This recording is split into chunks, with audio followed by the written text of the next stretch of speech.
E se as histórias de amor mais icônicas do velho Hollywood nunca tivessem sido contadas porque eram proibidas? Por trás do charme da tela prateada e dos sorrisos polidos dos estúdios, muitas estrelas escondiam quem realmente amavam. Hoje, revelamos as vidas secretas de 22 atores lendários que eram secretamente gays.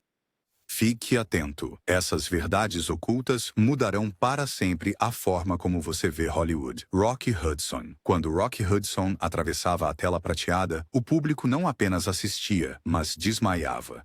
Com 1,93 m de altura e uma mandíbula esculpida pelos deuses do estúdio, Hudson tornou-se o ideal máximo de masculinidade. Mas a portas fechadas, Roy Fitzgerald vivia uma vida meticulosamente planejada para evitar escândalos. O solucionador de problemas do estúdio, Henry Wilson, transformou-o em um ícone de Hollywood, ensinando-o a andar, falar e flertar como um homem.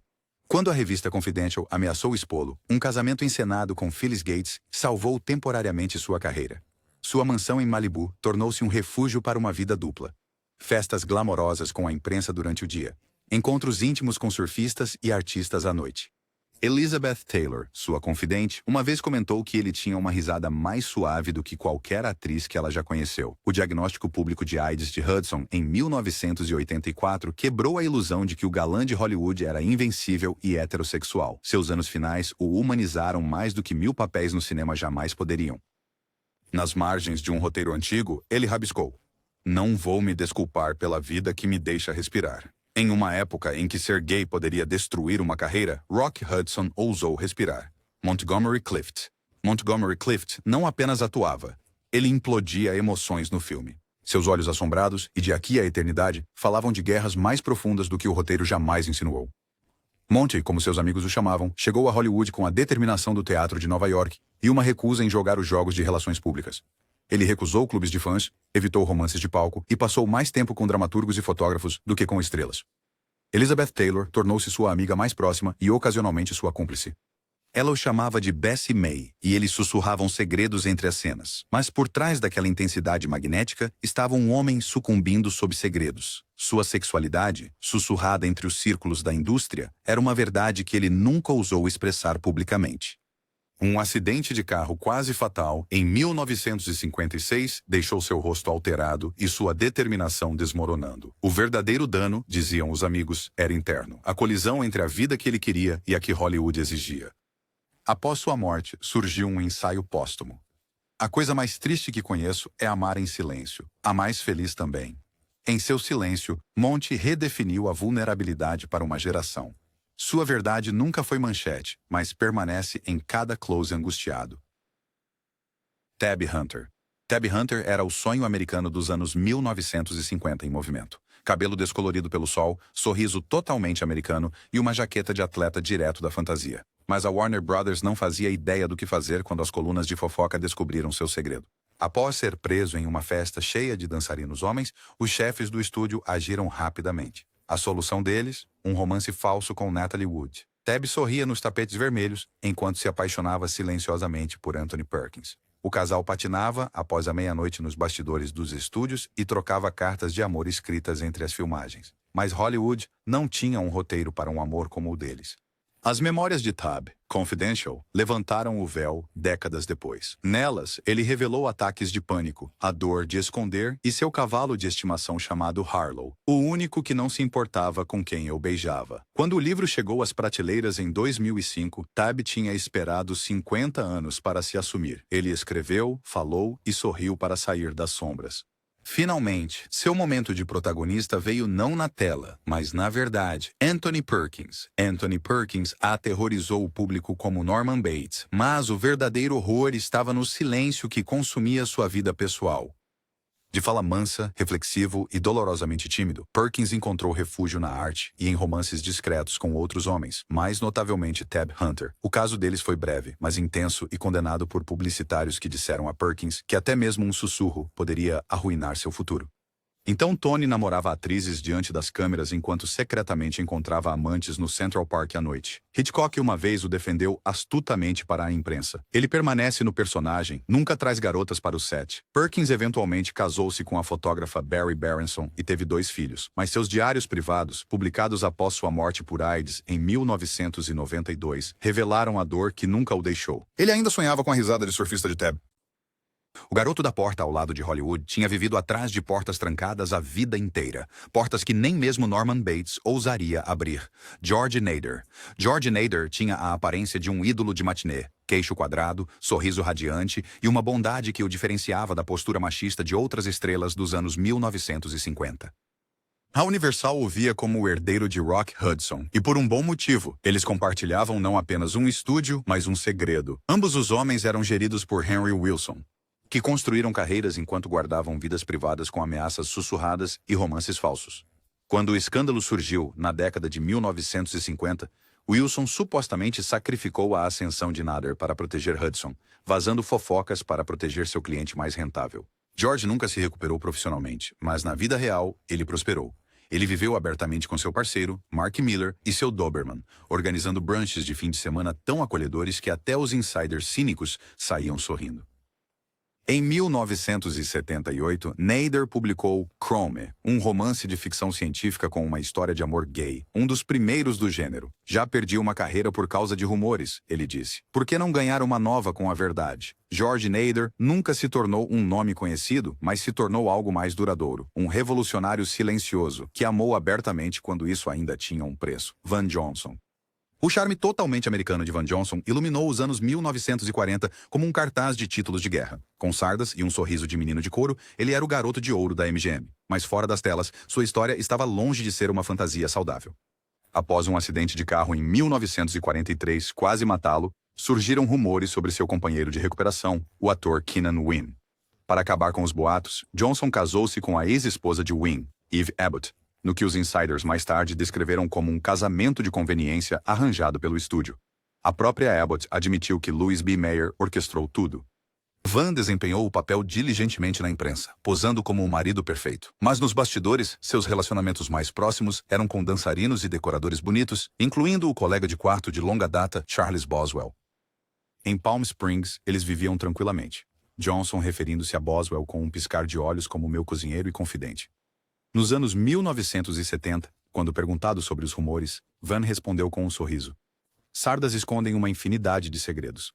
Ele nunca se assumiu publicamente, mas aqueles que o conheciam lembram-se de noites de pôquer com rapazes do couro e sorrisos sutis que diziam tudo o que os tabloides não imprimiriam. Tyrone Power. Tyrone Power foi o maior espadachim de Hollywood. Sua habilidade com a espada em A Marca do Zorro só era igualada por seu olhar devastador.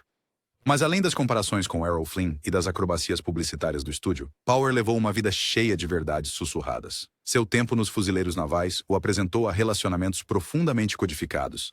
Cartas para amigos próximos cheias de afeto disfarçado de camaradagem. Rumores circulavam sobre sua amizade com o ator César Romero, com quem ele viajava frequentemente, sempre sem companheiras femininas. Os chefes do estúdio arranjaram casamentos, primeiro com Annabella e depois com Debra Menardos, para manter as suspeitas afastadas. Até Annabella admitiu que o coração de Tyrone pertencia a outro lugar. Talvez aquelas conversas à meia-noite com amigos homens regadas a conhaque. Ele morreu tragicamente no meio de uma cena em 1958. Entre seus pertences pessoais havia uma gardênia prensada da casa de Romero na colina e um diário anotando os aniversários dos meus mais queridos companheiros. Seja amor codificado ou irmandade, o coração de Power contava uma história que seus filmes nunca ousaram. Ele era um homem que deu a Hollywood sua fantasia, enquanto, em particular, se apegava a uma verdade que ela não estava pronta para ouvir.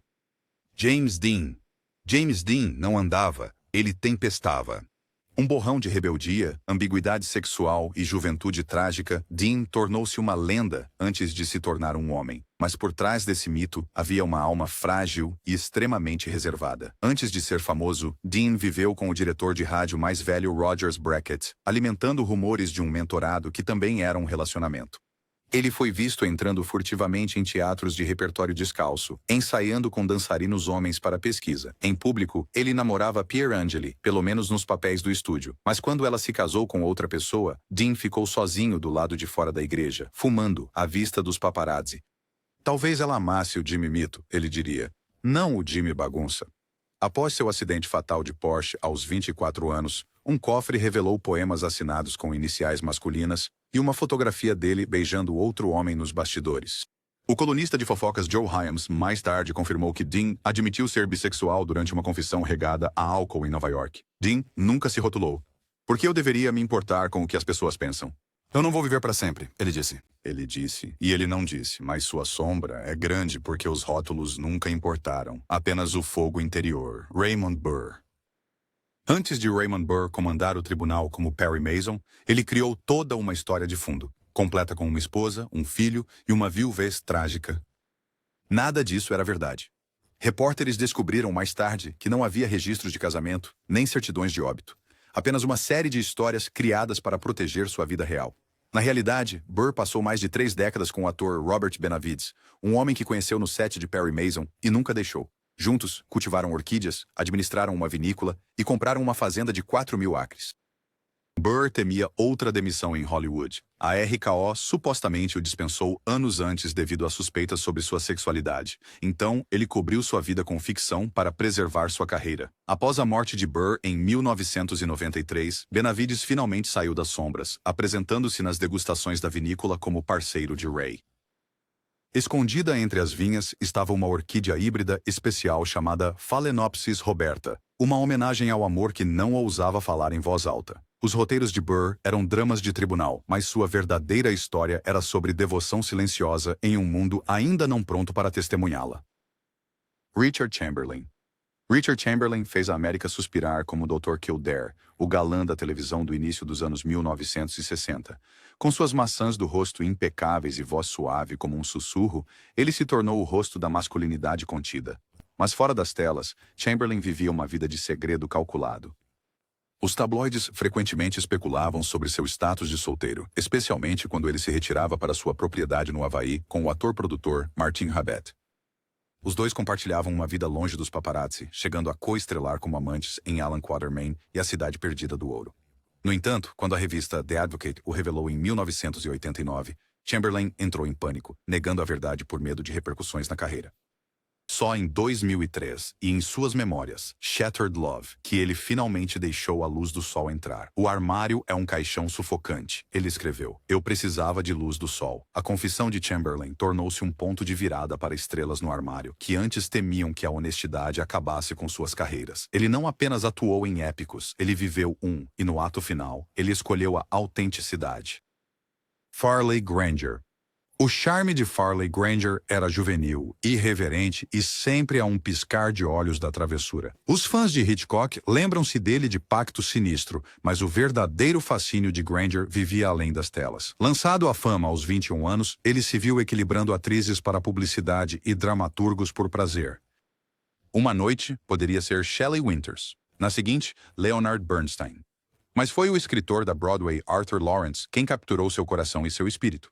Granger nunca via rótulos, apenas conexões. Sua autobiografia Include Me Out foi surpreendentemente franca sobre seus casos com homens e mulheres. Quando perguntado, já em idade avançada, se ele era gay ou bi, Granger riu. Passado? Querido, ainda estou vivo. Em uma era de silêncio, Granger era um sussurro que se transformava em uma risada, depois em uma confissão.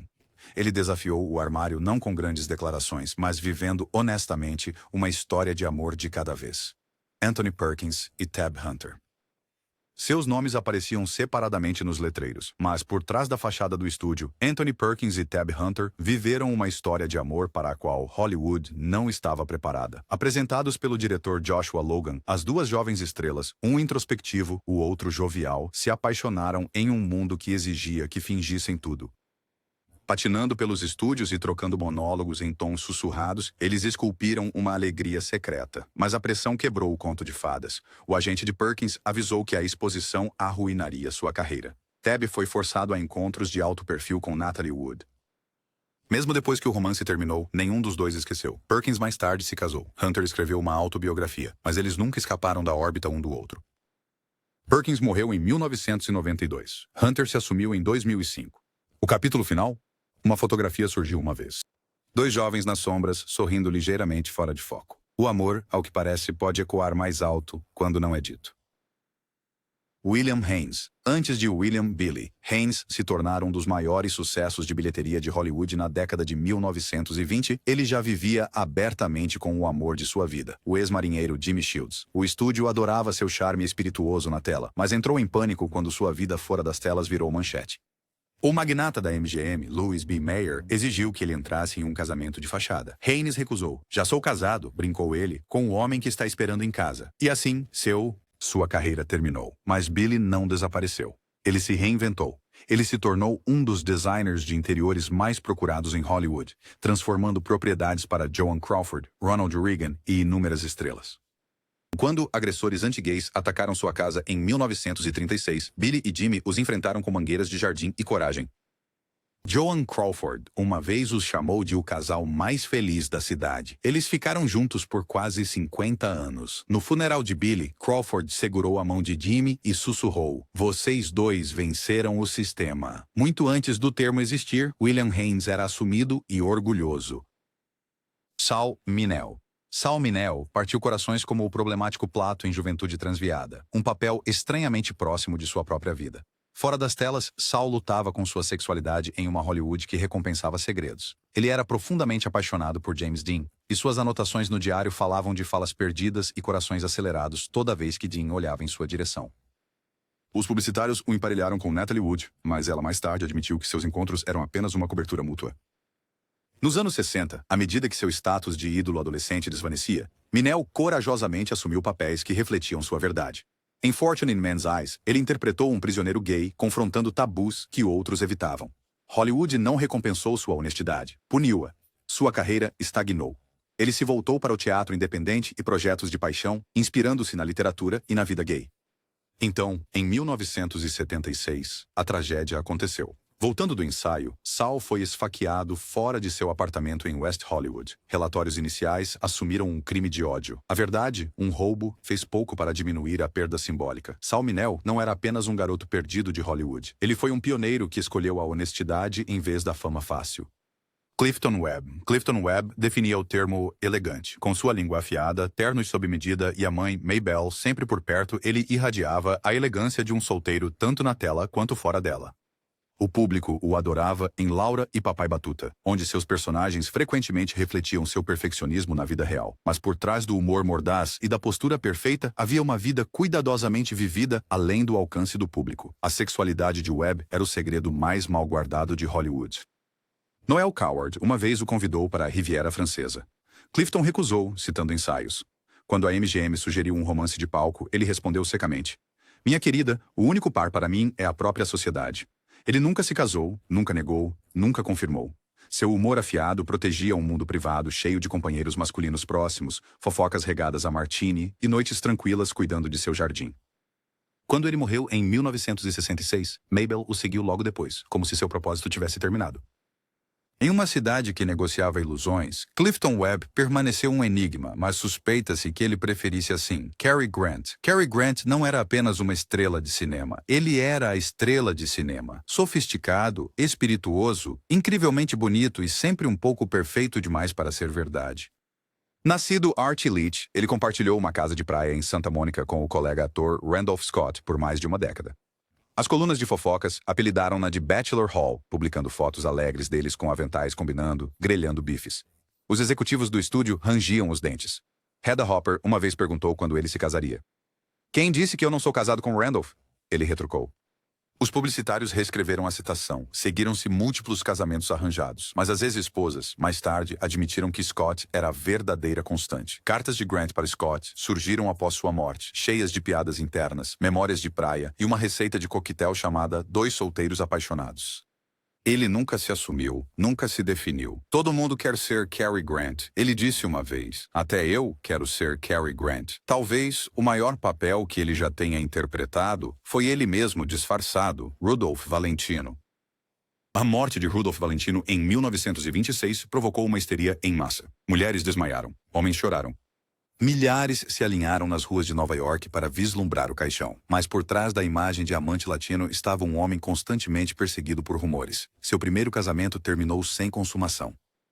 Rumores circulavam sobre encontros codificados, passeios à meia-noite com o dramaturgo Paul Havano e olhares silenciosos compartilhados com homens em clubes de jazz. Seu estúdio transformou tudo em mistério. Ele se inclinou para isso, uma vez comentando famosamente: "O que é o amor sem um pouco de disfarce?" Um arranjo floral misterioso em seu funeral trazia um cartão sem assinatura: "Para aquele que me ensinou novos passos no escuro." Os tabloides nunca encontraram o remetente, mas décadas depois, os estudiosos o fariam. Valentino pode ter amado homens, mulheres ou a própria ideia do romance, mas sua maior sedução foi como ele fez a América se apaixonar, de sem nunca realmente se revelar. John Gielgud. Sir John Gielgud era a realeza do teatro, capaz de citar Hamlet de memória e ajustar sua gravata borboleta no meio de um soneto. Mas em 1953, um escândalo silencioso quase acabou com tudo. Gielgud foi preso por solicitar um homem em um banheiro público de Londres. Os jornais atacaram. O escândalo poderia tê-lo arruinado. Em vez disso, transformou-o. Quando ele voltou ao palco, em um dia à beira-mar, o público deu-lhe uma estrondosa ovação de pé antes mesmo de ele falar.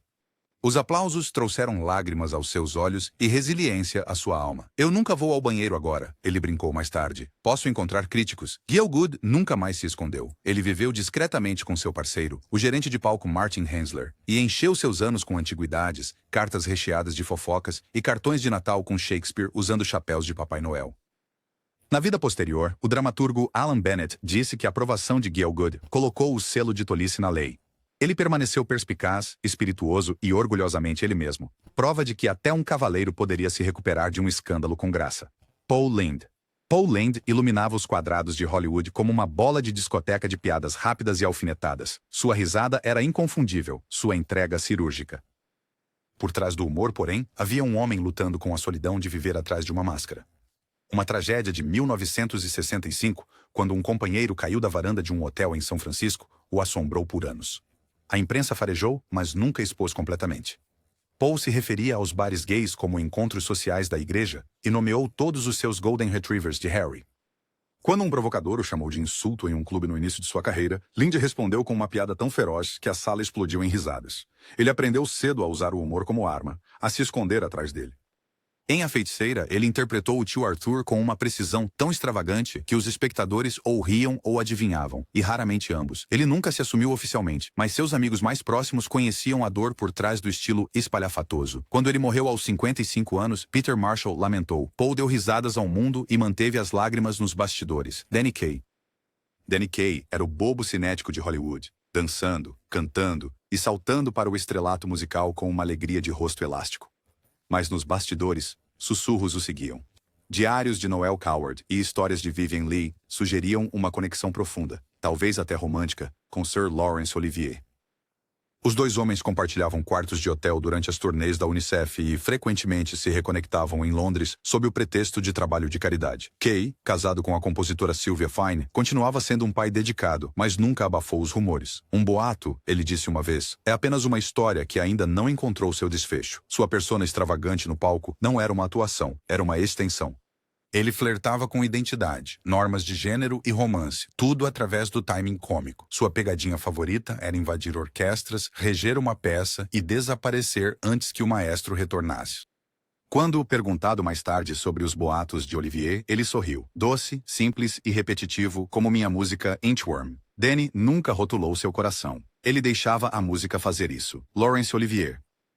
Laurence Olivier é lembrado como o gênio imponente do teatro clássico, condecorado vencedor do Oscar e gravado na história. Mas fora do palco, ele vivia dentro de uma teia intrincada de anseios e dissimulação. Dizem que as cartas de Danny Kaye começavam com "Querido Larry", seladas com piadas internas e trocadilhos que só eles podiam decifrar.